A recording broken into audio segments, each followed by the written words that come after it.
All right, guys. Good evening. We're gonna start the plant kingdom right now. For CBSE, this is the chapter third. This is also a similar topic for the state board students as well, so they should also pay attention. So our understanding of the plant kingdom has changed over time. Fungi and members of the Monera and Protista having cell walls have not been separated from Plantae. The earlier classifications kept them in the same kingdom. The kingdom Plantae has been described under algae, bryophytes, pteridophytes, gymnosperms and angiosperms.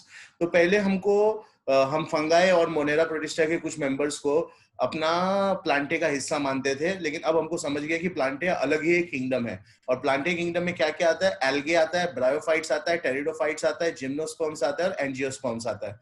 तो अब जब हमको ये सब मालूम पड़ा है, तो इसमें हमने जो किंगडम है उसको हमने कैसे क्लासिफाई किया, आगे देखते हैं।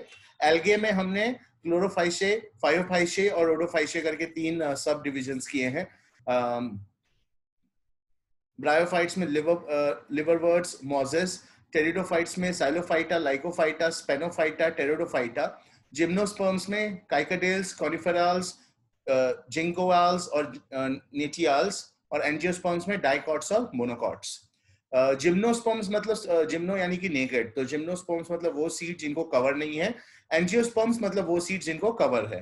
ठीक है, हम आगे जब डिस्कस करेंगे तो मैं इसके बारे में और बताऊंगा आप लोग को। ये टेबल बहुत जरूरी है आप लोग को, मैं जब भी नोट्स दूंगा तो ये टेबल को अपने नोटबुक में भी बनाइए और कोशिश करिए इसको याद करने का।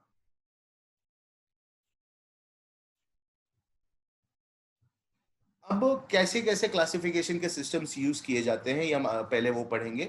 Artificial system of classification, this system is based on comparison of one or few superficial characters which are helpful in easy identification. This system remained in use for about 2000 years and Aristotle is who started this and he is known as the father of zoology. तो artificial system जिसमें खाली बाहर से देख के हम animals में और प्लांट्स में डिफरेंशिएट करते थे, और ये बहुत ही पुराना सिस्टम था। Carolus Linnaeus is known as the father of taxonomy. Advantages क्या? Artificial system is easy to remember, traits are of interest to human.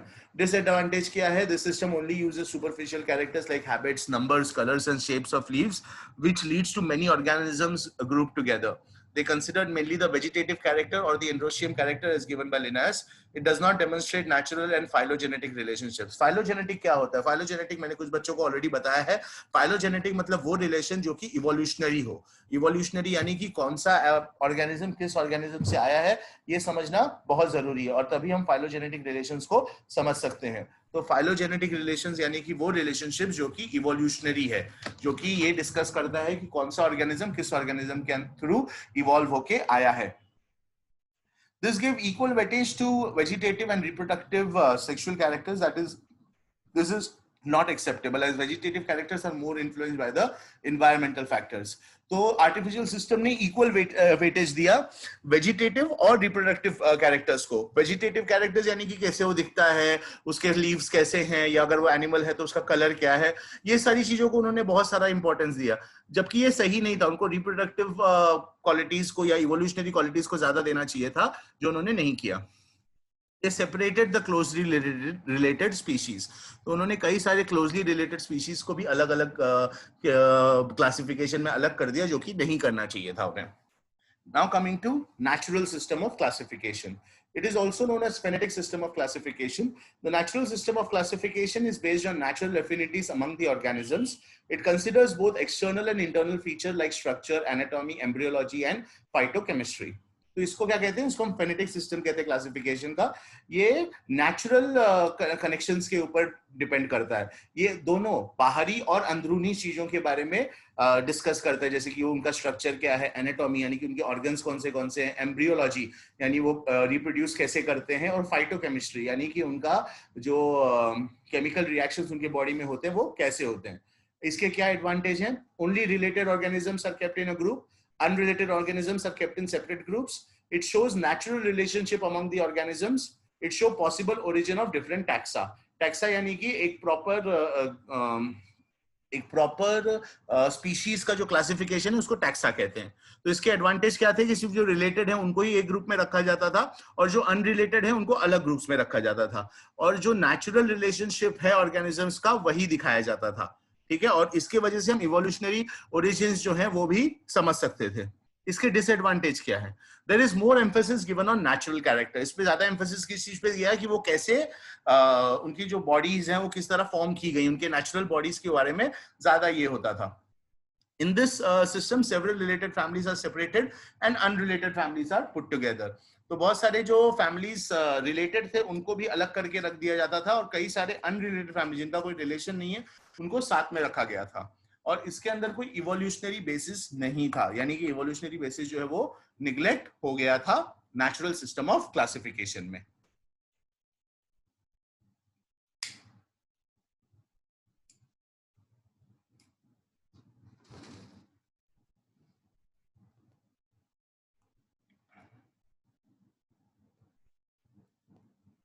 Now coming to phylogenetic system of classification. The phylogenetic system of classification indicates the evolutionary as well as genetic relationships among organisms. तो phylogenetic system क्या समझाता है? Evolutionary और genetic relation. अब आप लोग को already पता है कि जो जीन्स होते हैं, जो भी पेरेंट के जीन्स है, मेल फीमेल गैमेट्स हैं, या फिर अगर असेक्सुअल रिप्रोडक्शन है तो भी जो पेरेंट्स के जीन्स हैं, जो उसका जेनेटिक इंफॉर्मेशन है, वो जेनेटिक इंफॉर्मेशन ऑफस्प्रिंग पे पास ऑन होता है। ये हमने पिछले साल भी पढ़ा था। तो जो उसका जेनेटिक रिलेशनशिप एक ऑर्गेनिज्म का दूसरे ऑर्गेनिज्म से है, या जो इवोल्यूशन हुआ है, जो वो इवॉल्व हुआ है किसी एक एनिमल से दूसरे ऑर्गेनिज्म में, तो ये फाइलोजेनेटिक सिस्टम इसको बहुत ही ध्यान से देता है, उस हिसाब से किसी एक ऑर्गेनिज्म को क्लासिफाई करता है।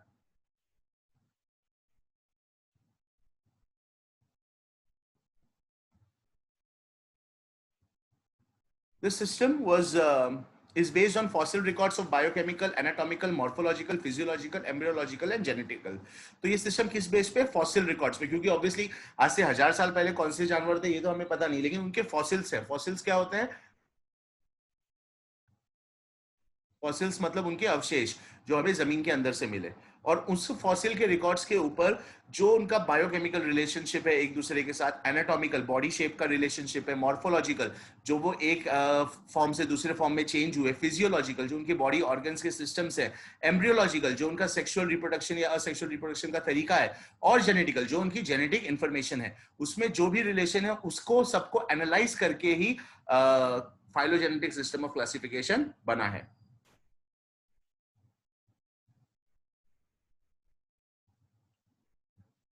The system was initiated by Engler and Prandtl between 1887 to 1899 in Die Naturalischen Pflanzenfamilia. ये एक बुक का नाम है जहाँ पे इन्होंने इसको समझाया था। In phylogenetic system, flowering plants are placed in ascending series related to complexity of floral morphology. The phylogenetic system of classification are mainly the rearrangement of taxonomic characters in addition to the phylogenetic information. तो taxonomy में जब हमने पढ़ाई किया था तो हमने taxonomy में टैक्सा और उसके जो इवोल्यूशनरी मेथड से वो समझे थे। तो टैक्सोनॉमी कैरेक्टर्स को ही लेके उसके साथ में फाइलोजेनेटिक इंफॉर्मेशन को ऐड किया गया है। फाइलोजेनेटिक इंफॉर्मेशन मतलब इवोल्यूशनरी इंफॉर्मेशन को ऐड किया गया है।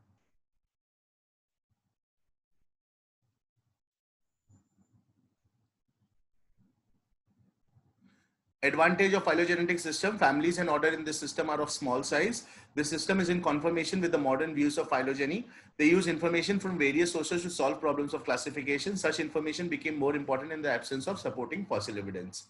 तो इसके क्या क्या बेनिफिट्स है? सबसे पहले कि फैमिलीज और ऑर्डर कम है, हमारे किंगडम्स 5 ही हैं, और फिर उसके बाद जो भी है वो बहुत लिमिटेड है। तो हमने बहुत सारे ऑर्गेनिजम्स को, 50 मिलियन ऑर्गेनिजम्स को 5 अलग अलग फैमिलीज में, 5 अलग अलग किंगडम्स में डिवाइड इजीली कर लिया।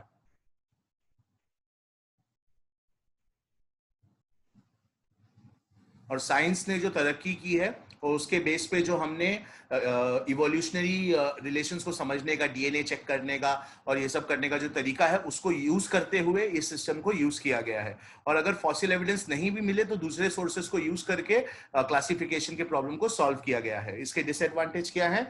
ये प्लांट आइडेंटिफिकेशन में हेल्पफुल नहीं होता, और दूसरा ये आउटडेटेड हो जा रहा है, क्योंकि अब ये बेसिक यूज किया जा रहा है कई दिनों से, कई सालों से, अराउंड 200 से नहीं 150 साल हो गए हम इसको यूज कर रहे हैं। तो ऑब्वियसली अभी धीरे धीरे इसमें नए कई सारे नए खोज आने की वजह से इसमें कुछ चेंजेस आ सकते हैं।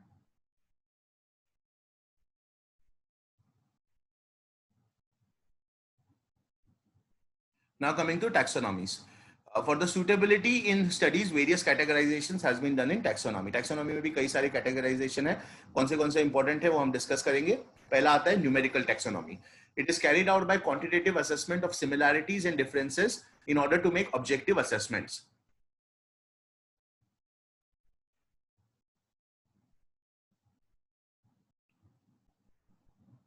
तो कितने सिमिलैरिटीज और कितने डिफरेंसेस है उसके नंबर्स को ये लोग पूरी तरह से चेक करते हैं. और it is now easily carried out by computers based on all observable characteristics. Numbers and codes are assigned to all the characters and the data are then processed. In this way, each character is given equal importance and at the same time 100 of characters can be considered. तो जो भी characteristic किसी एक organism में पाए जाते हैं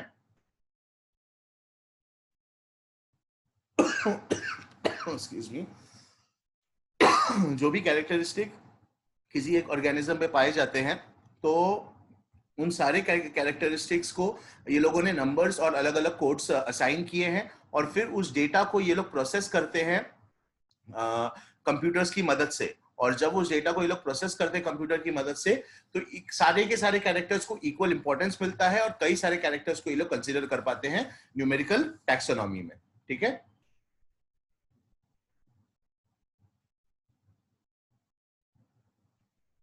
Cytotaxonomy.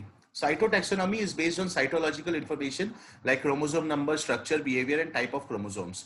For example, chromosome number is constant for a species. Example 46 in man, 48 in apes and potato, 20 in maize, 16 in onion, and 8 in Drosophila. Behavior of chromosomes was used by taxonomists during pairing and banding patterns to understand the relationship between species. Example, origin of humans from apes, origin of wheat, etc.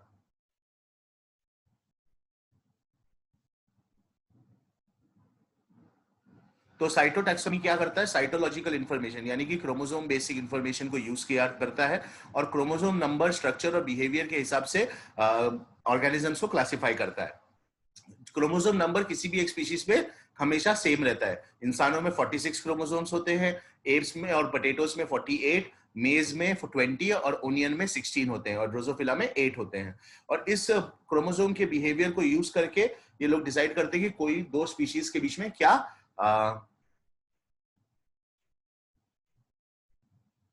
क्या relationship है. तो humans जो है वो हमें पता है app से इवॉल्व होके आए हैं, वीट जो है वो मेज से इवॉल्व होके आया है और so on and so fourth हम अलग अलग प्लांट्स या अलग अलग एनिमल्स का रिलेशनशिप समझ सकते हैं.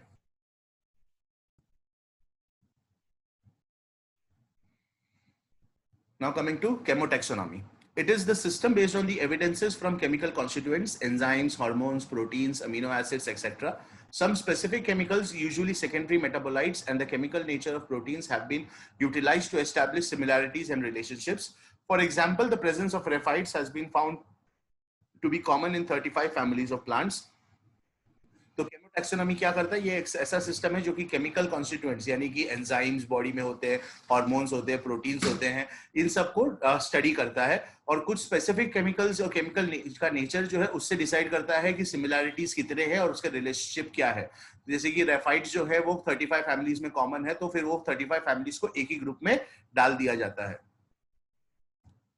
Now coming to algae. Algae are chlorophyll bearing, simple, thalloid, autotrophic and largely aquatic, both freshwater and marine organisms. The important salient features of algae are given below. तो हमने अभी टैक्सोनॉमी के 3 points discuss किए, कुछ लोग अभी join किए हैं, जो आप लोग ने मिस किया है वो वीडियो में आप बाद में देख सकते हैं और सुन सकते हैं. अभी हम एल्गे शुरू कर रहे हैं तो एल्गे के आगे का आप लोग मेरे साथ में स्टडी कर सकते हैं.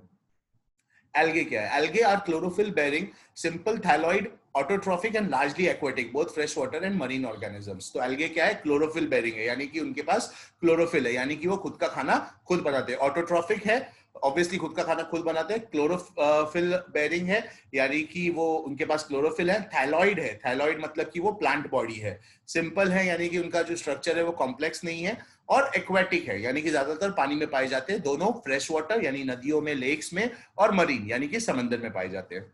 ठीक है. तो ये चारों पांचों जो मैंने जो इनकी डेफिनेशन है एल्गे में, जो पांचों वर्ड्स हैं बहुत इंपॉर्टेंट है. क्लोरोफिल बेयरिंग यानी उनके अंदर क्लोरोफिल पाई जाती है. सिंपल यानी उसका उनका स्ट्रक्चर बहुत सिंपल है, कॉम्प्लेक्स नहीं है. मल्टीपल ऑर्गन्स या ऑर्गन सिस्टम्स उनकी बॉडी में नहीं है. थैलॉइड है यानी कि प्लांट बॉडी से बने हुए हैं. ऑटोट्रॉफिक है यानी कि खुद का खाना खुद बनाते हैं. और लार्जली एक्वाटिक हैं, यानी कि पानी में पाए जाते हैं। दोनों फ्रेश वाटर यानी नदी और तालाब, और मरीन यानी कि समंदर में भी पाए जाते हैं। The important salient features of algae are given below. The first is habitat. These are found in both freshwater and marine habitats. Some algal forms are also found in moist habitats like wet rocks and soil, tree trunks, etc. Some of them are also found in close association with fungi, lichen and animals. Example on sloth bear. अच्छा, जो lichen है वो अपने आप में एक out of kingdom organism है, क्योंकि लाइचिन जो है वो एक ऐसा ऑर्गेनिज्म है जो कि सिम्बियोटिक रिलेशन में रहता है। सिम्बियोटिक रिलेशन मतलब वो अपना खाना खुद नहीं बना पाता, तो वो एल्गे से पे डिपेंड करता है खाना बनाने के लिए, और एल्गे जो है वो अपना मूवमेंट खुद नहीं कर सकता, तो वो लाइचिन पे डिपेंड करता है। तो ये एक सिम्बियोटिक रिलेशन है, और ये जो है लाइचिन जो है ये एक स्पेसिफिक ऑर्गेनिज्म है जो कि हम क्लासिफाई नहीं करते। ठीक है। तो एल्गे के हैबिटेट्स जैसे मैंने कहा दोनों पानी में पाए जाते हैं, और मॉइस्ट हैबिटेट, मॉइस्ट मतलब जो थोड़ा सा गीला है बट पूरी तरह पानी से भरा हुआ नहीं है, जैसे कि गीला पत्थर, मट्टी, पेड़ों के तने, यहाँ पे भी एल्गे पाए जाते हैं। Thallus organization. The plant body is without differentiation. The basic form and size of algae is highly variable and ranges from filamentous, example Ulothixan spirogard, to colonial, example Volvox. These are attached on the substratum with the help of holdfast. तो इनका जो body है वो उसमें ज्यादा differentiation नहीं है, उनका बेसिक फॉर्म और साइज बहुत अलग होता है। फिलामेंटस यानी कि छोटे छोटे लाइंस, मतलब छोटे छोटे जैसा अलग अलग कैसे बोलते हैं, अलग अलग टुकड़ों में नूडल्स के जैसा फिलामेंटियस भी हो सकता है, और फिर एक पीस में कॉलोनियल यानी कि एक पीस में भी हो सकता है। और ये सबस्ट्रेटम से किस तरह जुड़ा होता है, होल्डफास्ट से जुड़ा होता है। Now coming to structure of algal cell, it has an eukaryotic plant cell structure. The cytoplasm contains membrane-bound chloroplast, mitochondria, Golgi bodies, and other cell organelles. The cell wall contains cellulose. The nucleus contains nuclear membrane. तो इनका जो cytoplasm है उसमें membrane होता है, जो कि chloroplast से bound किया गया रहता है। उनके अंदर obviously mitochondria होता है और कुछ और cell organelles होते हैं। बहुत ही simple structure है। इनका जो cell wall होता है उसमें cellulose पाया जाता है, और nucleus में nuclear membrane होता है। तो ये algal cell का structure है। Food material. Algae have main food reserve as starch. In brown algae, mannitol and laminarin are the main reserve food material, whereas in red algae, Floridian starch is the reserve food material. तो algae अपना खाना कैसे reserve करता है, starch के तौर पे reserve करता है। ब्राउन algae में mannitol और laminarin है, और रेड algae में floridean starch reserve food material के नाम पे सेव किए जाते हैं। ठीक है। Now coming to reproduction. The algae produces vegetatively, asexually, and sexually. Vegetative reproduction. It occurs by fragmentation, tubers, stolons, adventitious branches, etc. Each fragment gets developed into a thallus. तो vegetative reproduction कैसे होता है, fragmentation से होता है, यानी कि अलग अलग होके अपने आप में फिर वो इंडिविजुअल algae बन जाते हैं। ट्यूबर्स, पानी सोख के वो ट्यूबरस हो जाते हैं। ट्यूबरस यानी कि उनके अंदर बहुत सारे नोड्स पैदा हो जाते हैं जहां से पानी वो भर लेते हैं। स्टोलॉन्स में भी वैसी तरह के नोड्स पैदा होते हैं। एडवेंचियस ब्रांचेस, एक एल्गे मल्टीपल ब्रांचेस पैदा करता है, और फिर वो सारे ब्रांचेस जो है अपने आप में एक थैलस बन के फ्रैगमेंट हो जाते हैं, अलग हो जाते हैं। तो ये सारे तरीके जो है वेजिटेटिव रिप्रोडक्शन के हैं, जिसके अंदर कोई भी तरह का स्पोर्स या ये सब चीजें यूज नहीं होता, गैमेट्स नहीं होते। ये अपने आप में फ्रैगमेंट होके अलग अलग होके अपने आप में एक नया थैलस बन के एक नया प्लांट बॉडी क्रिएट करके इंडिविजुअल एल्गे फॉर्म हो जाते हैं। ठीक है। Now second is asexual reproduction. It occurs by a number of accessory spores such as zoospores, aplanospores, acinides, and carpospores. The most common being the zoospores, which are flagellated. The cells which produce spores are called sporangia. The sporangia may be the vegetative cells, example in Climadomonas and Elothrix, or modified vegetative cells, example in Vaucheria. तो asexual reproduction कैसे होता है, ये spore create करते हैं। अलग अलग type के स्पोर होते हैं, जूओस्पोर, अप्लानोस्पोर, अकिनेटिस और कार्पोस्पोर। सबसे ज्यादा कॉमन जो है वो जूओस्पोर्स है, जो कि फ्लैजिलेटेड होता है। फ्लैजिलेटेड यानी कि जो कि मतलब जिसके अंदर सूजन आ जाती है और फिर उसके अंदर से स्पोर्स जो है वो बाहर निकल जाते हैं। तो ये जो स्पोर्स हैं, जो सेल्स के पास स्पोर्स होते हैं उनको स्पोरांजिया कहते हैं। वो वेजिटेटिव भी हो सकते हैं और मॉडिफाइड वेजिटेटिव भी हो सकते हैं।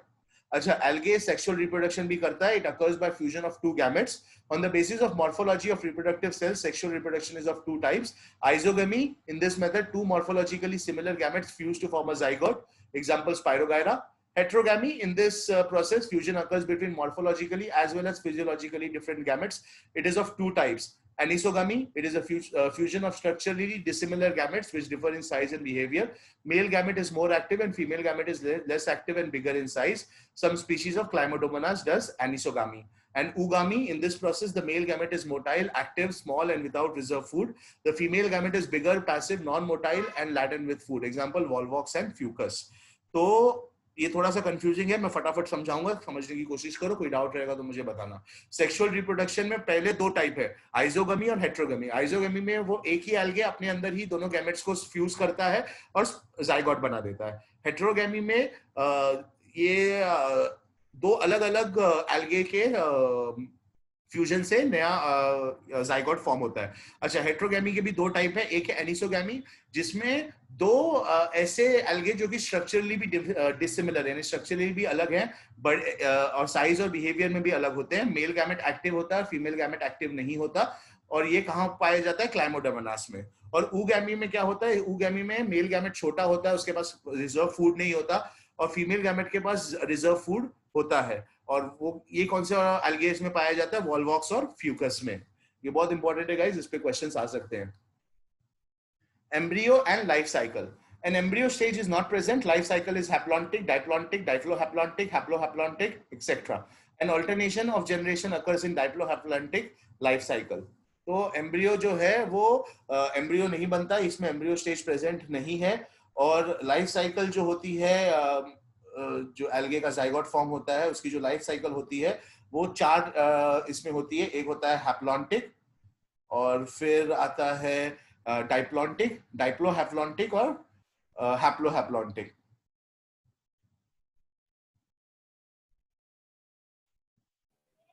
सर सेक्सुअल रिप्रोडक्शन प्लीज वापस से एक्सप्लेन करो। ओके बच्चा। तो sexual reproduction occurs by fusion of two gametes, दो गैमेट्स जुड़ के सेक्सुअल रिप्रोडक्शन होते हैं। मॉर्फोलॉजी ऑफ रिप्रोडक्टिव सेल, यानी रिप्रोडक्टिव सेल अपना रूप चेंज करके इस तरह से सेक्सुअल रिप्रोडक्शन करता है। इसके दो टाइप्स हैं। पहला है आइजोगमी। आइजोगमी में दोनों जो गैमेट्स हैं वो सिमिलर हैं और वो एक साथ फ्यूज होकर जाइगोट बनते हैं। और हेट्रोगैमी में मॉर्फोलॉजिकली भी अलग गैमेट्स हैं और फिजियोलॉजिकली भी अलग गैमेट्स हैं। यानी कि अच्छा, मॉर्फोलॉजिकली मतलब क्या होता है? मॉर्फोलॉजिकली मतलब वो खाली अपना आउटर रूप चेंज करते हैं। तो जो सेल्स होते हैं, जो सेक्सुअल एक्टिव सेल्स होते हैं, वो सिमिलर होते हैं, उनकी गैमेट्स एक्चुअली सिमिलर हैं, बट वो अपने आप को मॉर्फ करके चेंज करके ये फ्यूज होते हैं और जाइगोट फॉर्म करते हैं। और हेट्रोगैमी में वो फिजियोलॉजिकली भी डिफरेंट होते हैं। और हेट्रोगैमी के भी दो रूप हैं, एक है एनिसोगैमी जिसमें वो दिखने में भी स्ट्रक्चरली भी गैमेट्स अलग अलग साइज के होते हैं। मेल गैमेट एक्टिव होता है, फीमेल गैमेट एक्टिव नहीं होता। मेल गैमेट छोटा होता है, फीमेल गैमेट ज्यादा बड़ा होता है। और ऊगैमी में भी मेल गैमेट एक्टिव होता है, छोटा होता है, बट उसके पास खाना भी नहीं होता। और फीमेल गैमेट बड़ा होता है, पैसिव होता है, चलता नहीं है, नॉन मोटाइल होता है, यानी कि ज्यादा मूवमेंट नहीं करता, और उसके पास बहुत खाना होता है। और इस कौन से टाइप के एल्गेस में पाए जाते हैं? वॉल्वॉक्स और फ्यूकस में। और एम्ब्रियो, आगे बढ़ सकता हूं? यस सर, हो गया, समझा, कंसेप्ट क्लियर है। एम्ब्रियो स्टेज प्रेजेंट नहीं होता, और लाइफ साइकिल जो है वो हैप्लॉन्टिक, डाइप्लॉन्टिक, डाइप्लोहैप्लॉन्टिक और हैप्लोहैप्लॉन्टिक में डिवाइडेड है। हैप्लॉन्टिक मतलब वो स्टेज है जहां पे मल्टी सेलुलर होता है, और डाइप्लॉन्टिक वो स्टेज है जहां पे मल्टी सेलुलर के साथ साथ हैप्लॉइड गैमेट्स फॉर्म होते हैं। मायोसिस जो होती है वो गैमेटिक होती है। मायोसिस आप लोगों ने पढ़ा है 7th 8th स्टैंडर्ड में, सेल्स अपने आप में डिवाइड होते हैं। तो मायोसिस स्टेज जो है वो डाइप्लॉन्टिक लाइफ साइकिल में आती है और वो गैमेटिक होती है। हैप्लोडाइप्लॉन्टिक मल्टी सेलुलर डाइप्लॉइड और हैप्लॉइड स्टेज साथ में होते हैं, और मायोसिस जो होती है वो स्पोरिक होती है, यानी कि वो गैमेट्स में नहीं होता, स्पोर्स में होता है। ठीक है, ये थोड़ा सा कंफ्यूजिंग है, बट बिना मतलब कि इसमें कंफ्यूज मत हो। ये सारे अलग अलग लाइफ साइकिल्स हैं जो कि अलग अलग टाइप के एल्गेज में होते हैं। ठीक है, तो एक ही एल्गे में सारे के सारे लाइफ साइकिल्स नहीं होंगे। ऐसा नहीं होगा कि एक ही एल्गे में ये सारे के सारे लाइफ साइकिल्स आपको मिलेंगे। किसी एल्गे में आपको हैप्लॉन्टिक मिलेगा, किसी में आपको डाइप्लॉन्टिक मिलेगा, किसी में डाइप्लोहैप्लॉन्टिक मिलेगा, और किसी में हैप्लोहैप्लॉन्टिक मिलेगा। ठीक है, तो मैंने सिर्फ आपके इंफॉर्मेशन के लिए आपको बताया, वो आपको कभी कोई क्वेश्चन नहीं पूछेगा कि हैप्लॉन्टिक क्या होता है, डाइप्लॉन्टिक क्या होता है। बेसिकली हैप्लॉन्टिक में जो सेल डिवीजन है वो मायोसिस के पहले होता है, डाइप्लॉन्टिक में मायोसिस के टाइम पे होता है बट गैमेटिक होता है, और डाइप्लोहैप्लॉन्टिक में वो स्पोरिक होता है, यानी कि स्पोर्स के थ्रू होता है। Now coming to economic importance of algae. Algae are responsible for carrying out about a half of the total carbon dioxide fixation on Earth by the process of photosynthesis. Some forms of marine brown and red algae produce large amount of hydrocolloids. These are algin and carrageenan, which have many commercial uses. The algae Gelidium and Graciliella are used to produce agar, which is used in preparations of ice creams and jellies. Some protein-rich algae like chlorella and spirulina are used as food supplements by sailors and space travelers. About 70 species of marine alga are used as food. Example, Porphyra, Laminaria, and Sargassum.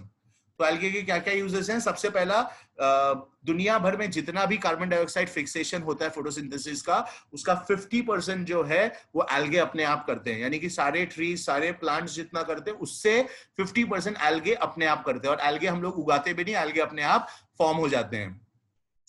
कुछ marine brown और red algae जो हैं उनके अंदर हाइड्रोकोलाइड्स बहुत होते हैं, और वो हाइड्रोकोलाइड्स के बहुत सारे कमर्शियल यूज हैं। क्रीम्स में यूज किए जाते हैं हाइड्रोकोलाइड्स, लुब्रिकेंट्स में यूज किए जाते हैं। तो ये जो है ये कई सारे एल्गेज में पाए जाते हैं। और अगर जो है, अगर एक तरह का नेचुरल जेली मेकर है, जैसे अभी जेलेटिन जो होता है वो जानवरों से बनता है, तो कुछ लोगों को वो नहीं पसंद या नहीं चाहिए, तो वो लोग आगर यूज करते हैं। तो अगर लेके आप आइसक्रीम फॉर्म कर सकते हो, कस्टर्ड फॉर्म कर सकते हो, जेली बना सकते हो विदाउट यूजिंग जेलेटिन, क्योंकि जेलेटिन एनिमल की बॉडी से मिलता है और कुछ लोगों को वो चीज नहीं प्रिफरेबल है।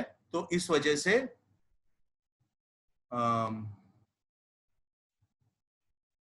वजह से ये जो क्या कहते हैं,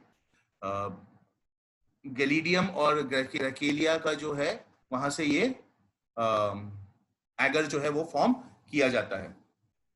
कुछ प्रोटीन रिच एल्गे हैं जैसे कि क्लोरेला और स्पिरुलिना, उसको फूड सप्लीमेंट में यूज करते हैं स्पेलर्स और स्पेस ट्रैवलर्स। और कुछ 70 स्पीशीज ऑफ मैरीन एल्गा जो है उसको खाने के तौर पे यूज किया जाता है। Now coming to classification of algae. Algae are divided into various classes based on pigmentation, stored food, and flagellation. The three main classes are Chlorophyceae, Phaeophyceae, and Rhodophyceae. जब हमने स्टार्टिंग में, आप लोग तो लेट ज्वाइन किए, but जब मैं starting में फर्स्ट पेज दिखाया था तो मैंने ये किंगडम प्लांटे का एक चार्ट दिखाया था। तो यहाँ पे एल्गे के जो क्लासेस हैं वो लिखे गए थे, क्लोरोफाइशिए, फायोफाइशिए और रोडोफाइशिए। क्लोरोफाइशिए में क्लैमिडोमोनास, वॉल्वॉक्स, यूरेथिक्स और स्पाइरोगायरा। फायोफाइशिए में लैमिनेरिया, सार्गासम, एक्टोकार्पस, और राइडोफाइशिए में पोरफायरा, गैलीडियम, ये सब पाए जाते हैं। तो ये वही यहाँ पर अभी हो रहा है, डिस्कस हो रहा है। कहाँ गया, sorry.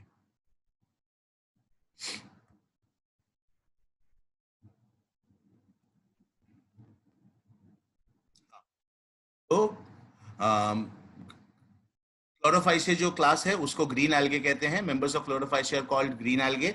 There are about 7000 species and the reserve food material is starch. What are the characteristic habitat? These are mostly marine forms, only some are freshwater. Chlorella can tolerate moderately warm waters. Snow dwelling forms are cryophytes, example Chlamydomonas nivalis, Cochiella, etc. Cell organization, these are unicellular, colonial, coenoicotic, and multicellular. Cell wall contains cellulose in inner layer and pectos in outer layer in most of the green algae. The chloroplast may be discoid, plate-like, reticulate, cup-shaped, spiral, or ribbon-shaped. The chloroplasts contain pigments. Most of the members have one or more storage bodies called pyrenoids located in the chloroplast. Pyrenoids contain a protein besides starch. Some algae may store food in the form of oil droplets also. तो ये green algae के examples हैं। Volvox कैसा दिखता है, क्लैमिडोमोनास कैसा दिखता है, और कैरा कैसे दिखता है, ठीक है। Thallus, unicellular green algae can be flagellate like in Chlamydomonas. Unicellular non-flagellate Chlorella. Actobularia has unicell up to 10 centimeter long with distinction of nucleus containing rhizoid, elongated stalk, and umbrella-like cap. A colony for fixed number of individual unicells, Wallbox, is called coenobium. So coenocytic or Siphonoceous thallus occurs in Caulerpa. Unbranched filamentous thallus in Euryarthix and Spirogyra, Cladopora, Heterotrichus in Stygoloclenum, and Parenchymatous in Volvus. ये सब नामों से डरो मत, इसको याद करने की जरूरत नहीं है, ये कैरेक्टरिस्टिक ऑफ एल्गे आप लोगों के लिए नहीं आएगा। प्रज्ञा आपको ये थोड़ा सा करना पड़ेगा, but even for you it's not that important. Characteristic of Chlorophyceae will not be discussed, don't worry, ठीक है। कैरेक्टरिस्टिक ऑफ एल्गे आ सकते हैं, बट स्पेसिफिकली क्लोरोफाइशिया के ऊपर क्वेश्चंस नहीं आएंगे।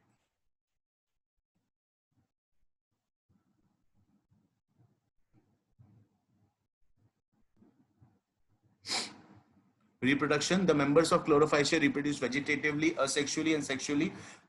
तो सारे फॉर्म्स यूज कर रहे हैं जो हमने एल्गे के लिए डिस्कस किए थे। Vegetative reproduction occurs through cell division, fragmentation, stolons, tubers, storage. Obviously again सारे आ रहे हैं जो हमने डिस्कस किए थे। Asexual by zoospores, aplanospores, hypnospores, achinites, daughters colonies, ये भी हमने डिस्कस किया था थोड़ी देर पहले। And sexual reproduction में भी isogamous, anisogamous और oogamous, ये भी हम ऑलरेडी डिस्कस कर चुके हैं। अनिसोगैमस और oogamous जो है वो आप लोगों को पता है हेट्रोगैमस है, आइसोगैमस जो है वो सिंगल सेल का sorry morphological but non physiological difference की वजह से जो होता है। Life cycle again haplontic, diplontic, diplohaplontic सब हो सकता है। सोमैटिक स्पेस सिंगल है which is haploid, and diploid is by a single cell और zygote that is in Spirogyra. तो ऑलमोस्ट सारे के सारे ऑप्शंस जो एल्गे में है वो ग्रीन एल्गे में भी पाए जाते हैं। ब्राउन एल्गे में भी ऑलमोस्ट सब सेम ही है, तो मैं वापस से वो रिपीट नहीं करने वाला। और रेड एल्गे में भी सेम ही है। रेड एल्गे में सिर्फ एक अलग फर्क है जो मैं करूंगा। रेड एल्गे का जो सेल वॉल है उसमें सेलुलोज और पेक्टिक कंपाउंड्स के साथ साथ म्यूकोपॉलीसैकेराइड्स जैसे कि फाइकोकोलाइट्स, अगार, कैरेगेनिन फाउंड होता है। ये एक स्पेशल चीज है जो कि सिर्फ रेड एल्गे में मिलता है। और एक इंपॉर्टेंट बात, रेड एल्गे जो है वो वार्मर एरियाज में ज्यादा पाए जाते हैं, कोल्डर एरियाज में नहीं पाए जाते। Okay, so before we start bryophytes, I think algae is a very important, very big topic, which should be enough for today. So we'll start bryophytes tomorrow, and then we'll see how it goes. ठीक है? Any questions on algae? मैंने जो आप लोग के आने से पहले कराया था वो आप लोग प्लीज स्टडी कर लीजिएगा। मैं ऑलरेडी 15-20 मिनट्स बोल चुका था, उसके बाद आप कुछ लोग ज्वाइन किए हैं, तो मैं अभी ये वीडियो अपलोड करूंगा, तो प्लीज वो स्टार्टिंग का 15 मिनट्स चेक कर लीजिए। उसके बाद अगर if anyone has any doubts, you have my number, you can drop me a message और give me a call. Alright people, any questions? I am assuming it's a no. The notes and the video will be uploaded in no time. Thanks a lot, people. You have a good evening.